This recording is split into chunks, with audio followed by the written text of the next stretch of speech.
All right, welcome to the AT&T post-match report. Oh, that felt good, didn't it?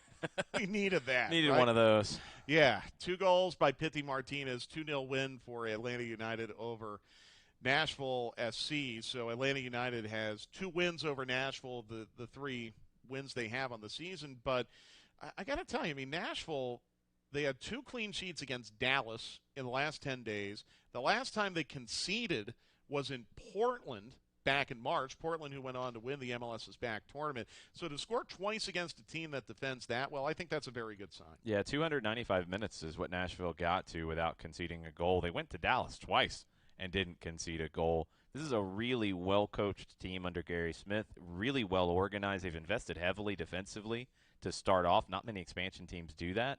This is a good win for Atlanta United and a good attacking performance. 17 matches to go in the regular season, roughly. We don't know the number for sure, but Atlanta United now 4th in the Eastern Conference. A lot of matches to play, but it's going to be a sprint to the postseason, and Atlanta United got 3 much-needed points tonight. On the back of Pity Martinez, our man of the match, brought to you by Heineken.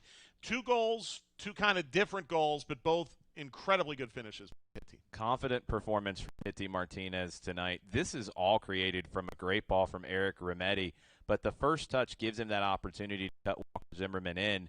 This series started with Pity Martinez, and he follows up to hit that blast. That is as clean as you can strike a ball first time, a world-class goal from Pity Martinez. Yeah, I think one of the all-time goals in Atlanta United's 4-year club history, and it put the match away. It essentially clinched the 2-0 win for Atlanta United tonight. Let's get to the match recap now, brought to you by Piedmont Healthcare. And look, this was a chippy, sometimes physical match, and you got to give Nashville a lot of credit for trying to set that physical tone, but Atlanta United was able to play through it. Some of those challenges, though, were very harsh. Nashville's a more aggressive team defensively than I think they get credit for. They don't just sit back and defend and try to counter. They'll get up and close people down quickly, and they'll come in and play very physical as well. It gave Atlanta some problems early on. You started to see it building a bit, though, with an opportunity from Bello there. Josetu had a chance that he pushed wide. Good opportunity from Lennon. He just doesn't catch it cleanly. It started to build late in the first half for Atlanta. You know, we're going to spend a lot of time talking about Pity and the match that he played tonight. This is still also a much-needed clean sheet for Atlanta United. And Atlanta United now has played 6 regular season matches. Here again, the goal by Pity to make it 1-0 in the 40th minute. But I think this is important as we watch Brad Guzan and some of these saves he made in the second half. Atlanta United's given up just 5 goals in 6 regular season matches now. That's a really good stat. Good defensive performance, even with the change at center back with the injury to Fernando. Miles Robinson, who wasn't 90 minutes fit, comes on at halftime. They had to fight for it. They had to take some hits, especially from Dominic Badji. You'll get the Dominic Badji series of highlights right here where he's hitting everything that moves with no yellow card somehow. But Atlanta United fought through it. They just kept fighting and grinding, and I think they probably deserved more than 1 goal in the second half, but they get the one late to put it away after a lot of work to get there. Yeah, it was a hard-earned 3 points, and I think it's a credit to Nashville, too. There's the Golasso again by Pity Martinez. You just keep replaying that. I'm good. Oh, my goodness.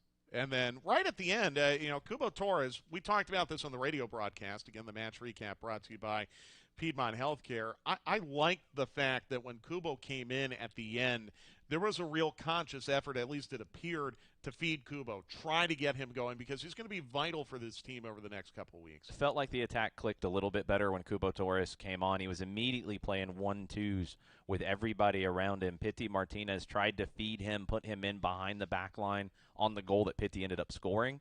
And then another opportunity, Escobar and Lennon were both determined to give Kubo an opportunity to get his first goal, and that great save from Anibal Godoy lunging to block. All right. Also, through all of this, interim head coach Stephen Glass gets his first career MLS victory. Awesome for Glassy.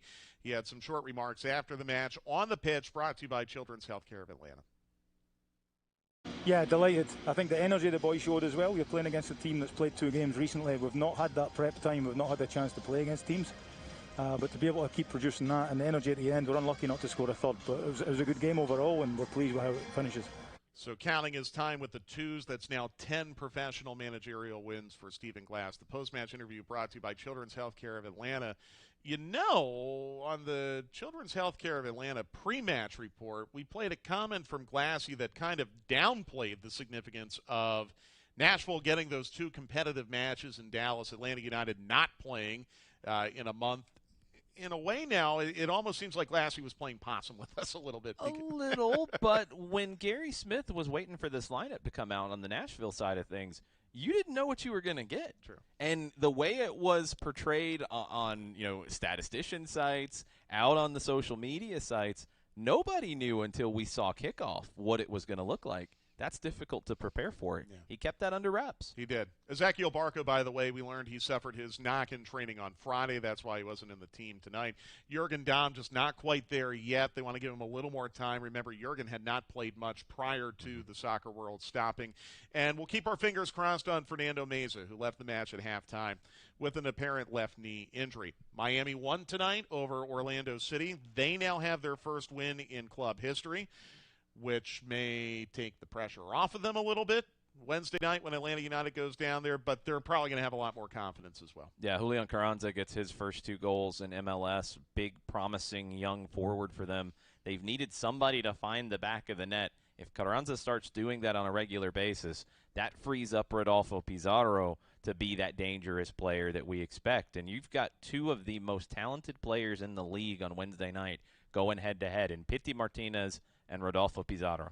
And we'll have a more detailed breakdown of that match Wednesday night when we're back here at Mercedes-Benz Stadium. The team will be down in Miami. We'll be here at the stadium with pre-match and post-match coverage here on the AT&T Countdown to Kickoff and the AT&T Post-Match Report, which is what you've been watching tonight. 2-0 win for Atlanta United. We needed it. We missed you, but we got the 3 points. And we'll see you again Wednesday for more coverage brought to you by AT&T here on Atlanta United's digital channels. Have a good night.